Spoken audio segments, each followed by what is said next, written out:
TGPSC group 1 పిటిషన్లపై తదుపరి విచారణను Telangana high court నేటికి వాయిదా వేసింది. టీజీపీఎస్సీతో పాటు గ్రూప్ 1కు ఎంపికైన అభ్యర్థుల తరపున వాదనలు ముగిశాయి. ఇవాళ ప్రతివాదుల తరపు వాదనలు కొనసాగనున్నాయి.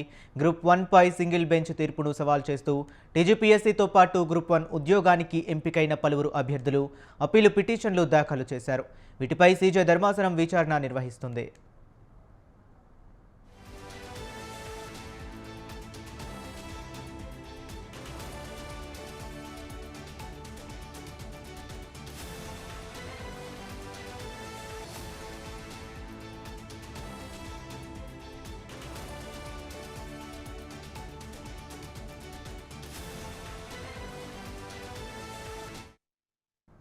మూల్యాంకనం పారదర్శకంగా జరిగిందని టీజీపీఎస్సీ పిటిషనర్ల తరపు న్యాయవాదులు కోర్టుకు తెలిపారు.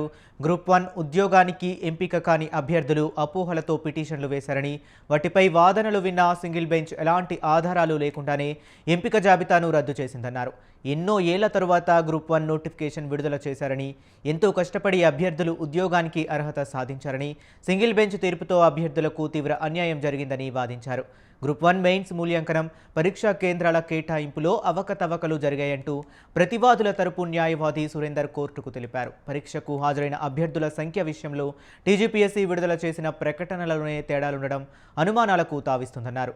ఈ పిటిషన్లపై ఇవాళ వాదనలు కొనసాగనున్నాయి.